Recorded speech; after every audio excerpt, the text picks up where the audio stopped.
Welcome students. अब हम topic के बारे में बात कर रहे हैं। टॉपिक है vibration produce in string. Page number आपको मिलेगा 144 पर, 145 पेज पर आपको टॉपिक मिलने वाला है ना। और इसमें मैं दो टॉपिक एक साथ कवर करूंगा। मैं वाइब्रेशन ऑफ स्ट्रिंग पहले डिस्कस करूंगा और उसके बाद में लॉ ऑफ स्ट्रिंग जो रहते हैं वो सेम टॉपिक में कवर होंगे। ये भी एक ऐसा टॉपिक है जिससे कि छोटे छोटे क्वेश्चंस मिला के बहुत सारे क्वेश्चन बनाए जा सकते हैं। और इन क्वेश्चन का बोर्ड में काफी इंपॉर्टेंट वेटेज होता है। उसमें से एक टॉपिक ये है जहां से क्वेश्चन फ्रेम होता है, या तो ऑब्जेक्टिव मिलेगा या न्यूमेरिकल मिलेगा, आपको मिलने वाला क्वेश्चन है। तो देखिए हुआ ऐसा, आप सबसे पहले दो रिजिड सपोर्ट के बीच में एक स्ट्रिंग है, इसे इस तरह से अटैच करते हैं। स्ट्रिंग का लेंथ L है, मास M है, मास लीनियर मास डेंसिटी स्ट्रिंग के M/L है। और हम जानते हैं जब भी स्ट्रिंग को प्लग किया जाता है तो उसमें ट्रांसवर्स वेव प्रोड्यूस होगी, और ट्रांसवर्स वेव प्रोड्यूस की जो स्पीड होती है हम पहले भी देख चुके हैं, ये दी जाती है v = √T/μ। Speed of transverse wave in string √T/μ। T होता है टेंशन और म्यू होता है मास पर यूनिट लेंथ। T क्या होता है, ध्यान से सुनिएगा, टेंशन। T क्या होता है स्टूडेंट, टेंशन। और म्यू क्या होता है, मास पर यूनिट लेंथ। मास पर यूनिट लेंथ, ये ध्यान रखिएगा थोड़ा सा। अच्छा, मास पर यूनिट लेंथ मतलब capital M upon capital L। मैं बात करता हूं फर्स्ट मॉड के बारे में। मैंने क्या किया, स्ट्रिंग को यहां सेंटर से प्लग किया, वाइब्रेशन डेवलप होना शुरू हुए, वाइब्रेशन कुछ इस तरह से प्रोड्यूस हुआ। ये हटा दिया मैंने यहां से, ठीक है। तो देखिए ये रहा क्लोज एंड। कौन सा एंड रहा, क्लोज एंड। तो क्लोज एंड पे क्या फॉर्म हो रहा है, तो क्लोज एंड पे चेक कर लो, वापस से नोड फॉर्म हो रहे हैं। अच्छा, ओपन एंड पे क्या फॉर्म हो रहे हैं, तो ओपन एंड पे देखो वापस से क्या एंटी नोड फॉर्म हो रहे हैं। एक हो गया क्लोज एंड और दूसरा कौन सा हो गया बच्चों, ओपन एंड। देखिए यहां से यहां तक हम देख सकते हैं लेंथ λ/2 ऐसा लिखा जा सकता है। तो लैम्डा इक्वल टू कितना आ चुका है आपके पास में, 12 निकल कर आ चुका है। हम जानते हैं फ्रीक्वेंसी के डेफिनेशन से, by definition of frequency speed upon wavelength. तो v/λ, लैम्डा को क्या लिख सकते हैं आप लोग, 12 लिख सकते हैं। क्या लिख सकते हैं स्टूडेंट्स, 12 लिख सकते हैं। उम्मीद करता हूं ये बात यहां तक पूरी क्लियर हुई। नाउ नेक्स्ट मॉड जो है इसे कहते हैं फंडामेंटल मॉड और फर्स्ट मॉड। अब मैं बात कर रहा हूं सेकंड मॉड। सेकंड मॉड और first overtone mod, second mod और फर्स्ट ओवरटोन मॉड में से कह सकता हूं। प्लग करने पर वाइब्रेशन कुछ इस तरह से प्रोड्यूस होते हैं। डेवलपमेंट होने के बाद देखो वेव्स इस तरह से बनती है। ये जो कहला रहा है, ये पोर्शन कहला रहा है नोड, इसे फिर से कह रहा हूं नोड, इसे फिर से कह रहा हूं नोड। ये एंटी नोड और ये एंटी नोड। अच्छा यहां चेक करो, यहां 2 नोड्स है, 1 एंटी नोड है। यहां 2 नोड्स है और क्या है, 1 एंटी नोड है। मतलब क्या हुआ, नोड्स के नंबर ज्यादा हैं और एंटी नोड के कम है। और देखो ये लॉजिकली क्लियर भी है स्टूडेंट। भाई रिजिड बाउंड्री है, रिजिड सपोर्ट ज्यादा दोनों तरफ से है, तो नोड के फॉर्मेशन ज्यादा होने वाले हैं। अच्छा 1 एंड ओपन 1 एंड क्लोज है तो इक्वल होने वाले हैं। अच्छा दोनों तरफ से ओपन है तो एंटी नोड की कंडीशन ज्यादा है, तो एंटी नोड ज्यादा होने वाले हैं। यहां दोनों तरफ से क्लोज्ड है, दोनों तरफ से क्लोज्ड है मतलब क्या है, नोड की कंडीशन ज्यादा होने वाली है। आइए सेकंड नोड देखते हैं। भाई यहां से यहां तक हम क्या कह रहे हैं, व्हाट वी आर सेइंग, हम कह रहे हैं सर ये है λ1/2, यह सर λ1/2। तो टोटल L क्या लिख दोगे, सर बोले टोटल L लिख देंगे λ1/2 प्लस λ1/2, टोटल आ गया λ1। सो सर हम कह सकते हैं N1 equal to v/λ1। v/λ1 मतलब v/L। अपनी मर्जी से मैं क्या करता हूं, 2 का मल्टीप्लाई 2 का डिवाइड करता हूं। इसका फर्क क्या पड़ा, इसका फर्क ये पड़ा, ये आ गया आपके पास में 2n निकल कर आ गया। कितना निकल कर आ गया, 2n निकल कर आ गया। यहां चेक करो, n1 को मैंने कहा है 2n। अच्छा ओवरटोन की डेफिनेशन क्या थी, next frequency then the fundamental frequency, next frequency then the fundamental frequency is called first overtone. भाई पहली कौन सी थी, n थी, उससे नेक्स्ट कौन सी है, n1 है। तो n1 क्या है, सर बोले ये फर्स्ट ओवरटोन है। First overtone equal to 2 times of fundamental frequency, FF fundamental frequency.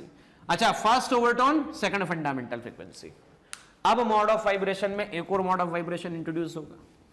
यहां पर पहला लूप बना, यहां दूसरा लूप बना, अब बनेगा तीसरा लूप। समझना, फर्स्ट लूप बन चुका है, सेकंड लूप बन चुका है, अब हम थर्ड लूप के बारे में बात कर रहे हैं। अच्छा first loop first mod, second loop 2 loop, second mod first overtone. अच्छा 3 loop third mod second overtone, third mod second overtone. तो ये जो डायग्राम बन रहा है 3 लूप, ये ऐसा, ये ऐसा, ये ऐसा, इसे क्या कहा जाएगा? 3 loop, third mod, second overtone. यहां से यहां तक lambda 2/2, lambda 2/2, lambda 2/2, total L कितना आ चुका है? ये नोड, ये एंटी नोड, फिर से नोड, ये एंटी नोड, फिर से नोड, और फिर से आपके पास में एंटी नोड अवेलेबल है। टोटल लेंथ चेक कीजिएगा कितना लेंथ है, लैम्डा 2/2, लैम्डा 2/2, लैम्डा 2/2, तो लेंथ कितना आ चुका है? 3 लैम्डा 2/2। तो लैम्डा 2 कितना आ चुका है? 12/3 आ चुका है। अच्छा, फ्रीक्वेंसी N2 कितना आ गया है? बोले V/λ2 आ चुका है। लैम्डा 2 कितना है चेक करो, तो लैम्डा 2 12/3 है। सर बोले 12/3 है। N2 चेक करो कितना आ गया है? बोले 3 टाइम्स V/12 है। अच्छा, इसे क्या कहा गया है चेक करो?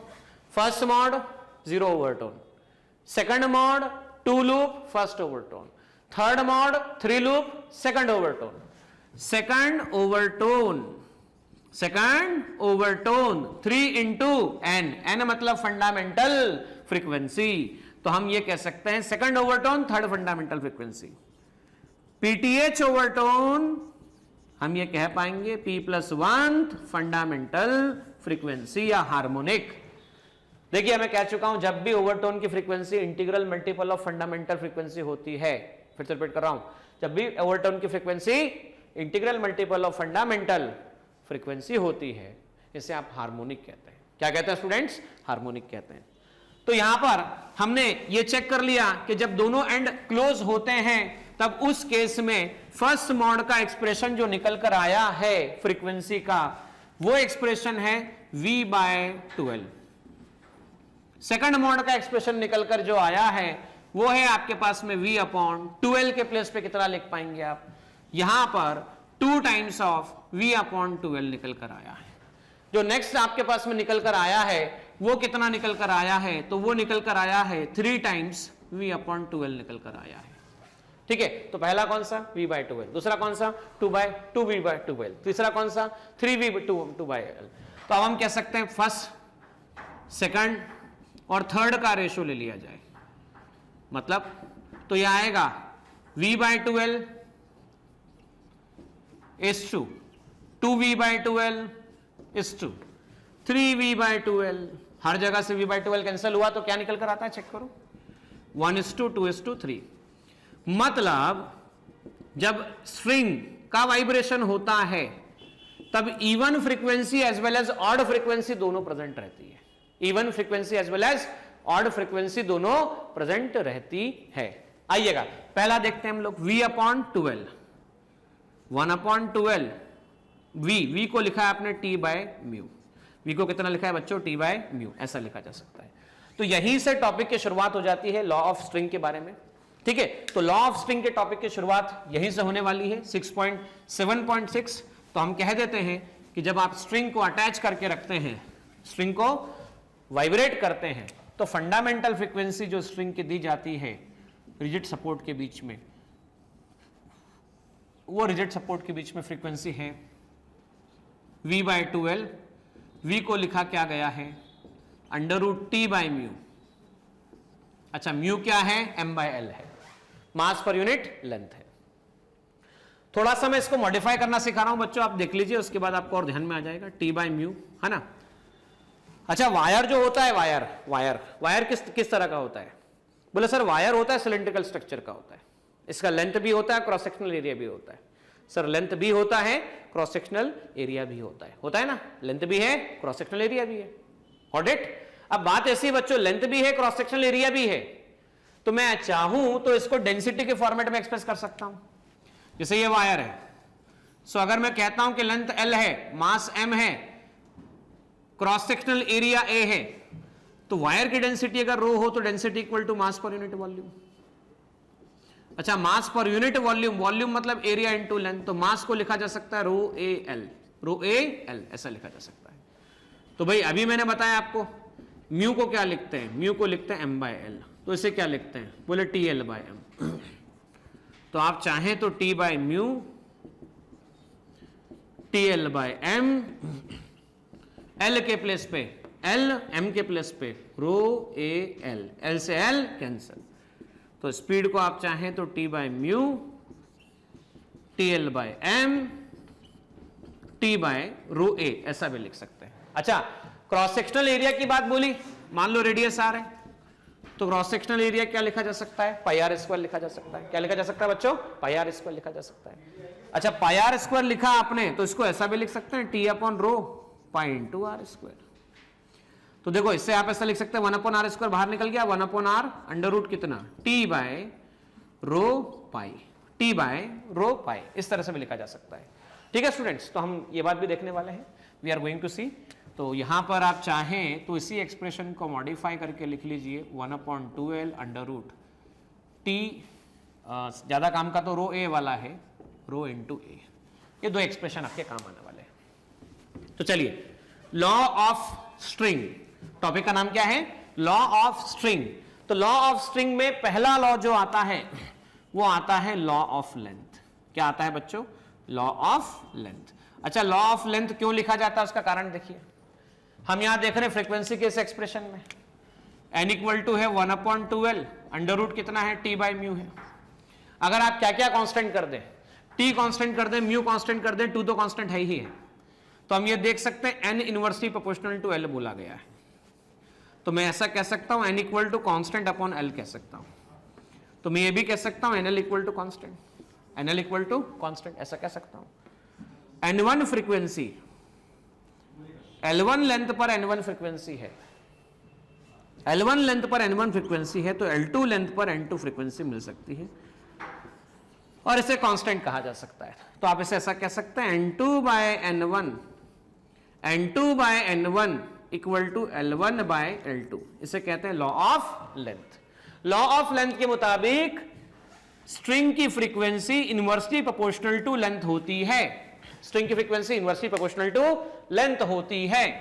नाउ लॉ ऑफ लेंथ के बाद में सेकंड लॉ हम लिख सकते हैं लॉ ऑफ टेंशन। क्या लिख सकते हैं बच्चों हम लोग? Law of tension. तो देखो लॉ ऑफ टेंशन क्या कहता है, लॉ ऑफ टेंशन। अच्छा, इस लॉ ऑफ टेंशन के मुताबिक क्या लिख सकते हैं हम लोग?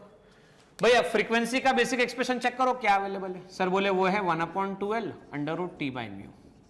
तो भैया अगर L कांस्टेंट कर दिया जाए, L चेंज ना किया जाए, म्यू कांस्टेंट कर दिया जाए, म्यू चेंज ना किया जाए, तो हम कह सकते हैं frequency directly proportional to under root of T। मतलब क्या? Frequency of vibration of string is directly proportional to square root of tension. Frequency of vibration of string is directly proportional to square root of tension. भाई मान लो T1 tension है तो frequency N1 है, तो हम ये लिख सकते हैं N1 equal to K root T1। भाई आपने टेंशन बदल दी तो टेंशन के बदलने से फ्रीक्वेंसी बदल जाएगी, फ्रीक्वेंसी बदल जाएगी, N2 इक्वल टू आप लिख सकते हैं K रूट T2। तो आप ऐसा लिख पाएंगे N1 by N2 equal to N1 by N2 equal to K root T1 K root T2। K से K कैंसिल हो गया, अंडर रूट कितना बचता है आपके पास में? Under root T1 bye T2 बचता है।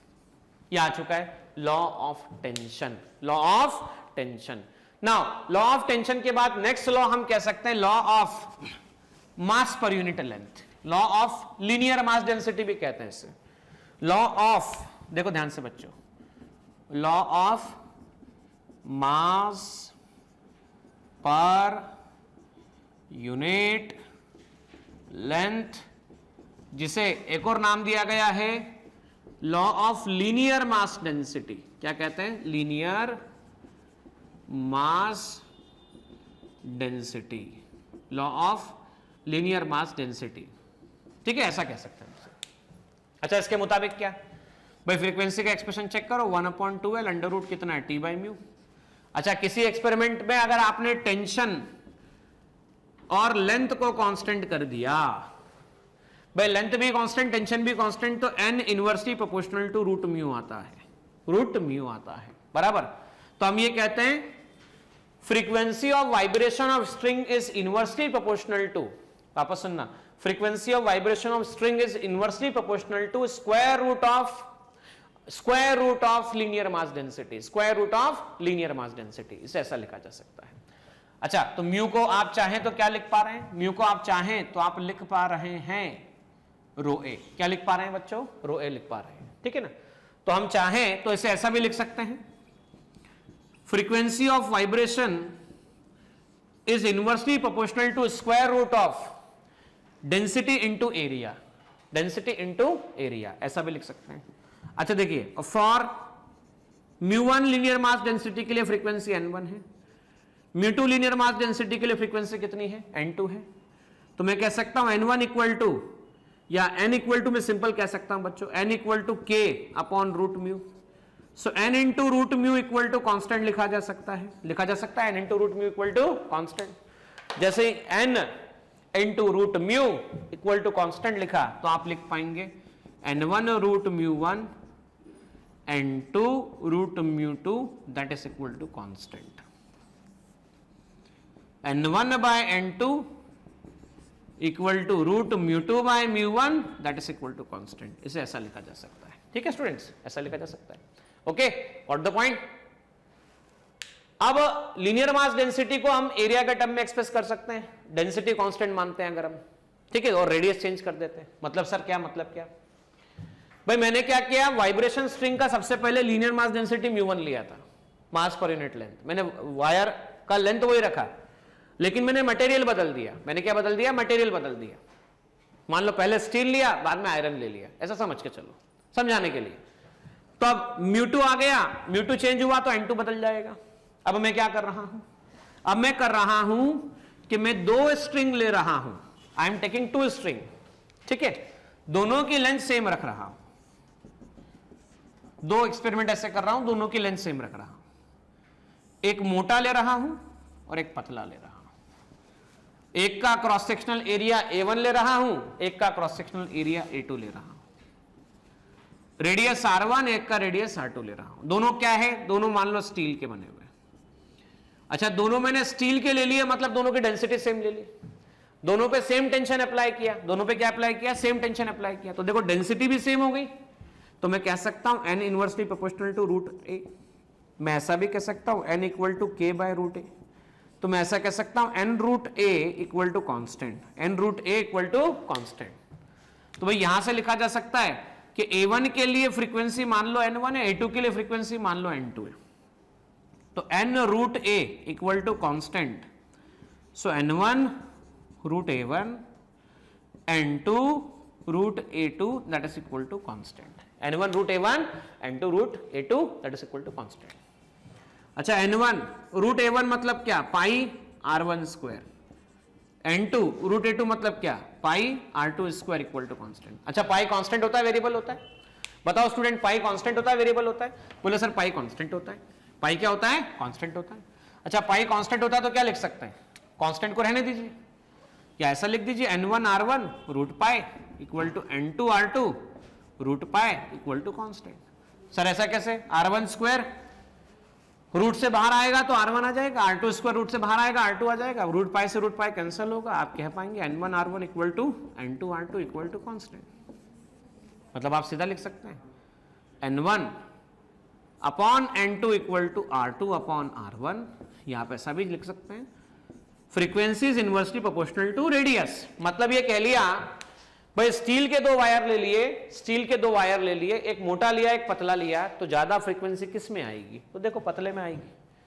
जितना आर कम होगा फ्रीक्वेंसी उतनी ज्यादा होगी। तो भाई जितना पतला वायर रहेगा वाइब्रेशन उतने ज्यादा रहने वाले हैं। तो उम्मीद करता हूं कि ये बातें आपको समझ में आई है। देखिए कॉम्पिटिटिव लेवल पर बहुत सारी बातें यहां पर भी होने वाली होती है। हम यंग्स मॉडुलस के फॉर्म में एक्सप्रेस कर सकते हैं, बहुत सारे और चेंजेस ला सकते हैं, टेम्परेचर में चेंजेस ला सकते हैं। लेकिन जैसा कि मैं कह चुका हूं कि इन वीडियो लेक्चर का केवल और केवल उद्देश्य आपको महाराष्ट्र स्टेट बोर्ड और साथ साथ में स्टेट बोर्ड के साथ साथ महाराष्ट्र सीईटी के एग्जाम के लिए प्रिपेयर करवाना है। तो अगर आपको और डिटेल में पढ़ने की जरूरत है तो प्लेलिस्ट में जाइए, यूट्यूब पर 11th के कॉन्सेप्ट वीडियो नाम का एक टॉपिक है, हेडिंग है, उस हेडिंग के अंदर बहुत सारे आपको छोटे छोटे वीडियो मिलेंगे। उन वीडियो से आप अपनी और बेहतर क्लैरिटी कर सकते हैं। तो मिलते हैं नेक्स्ट लेक्चर में। नेक्स्ट लेक्चर में हम बात करेंगे नेक्स्ट टॉपिक के बारे में।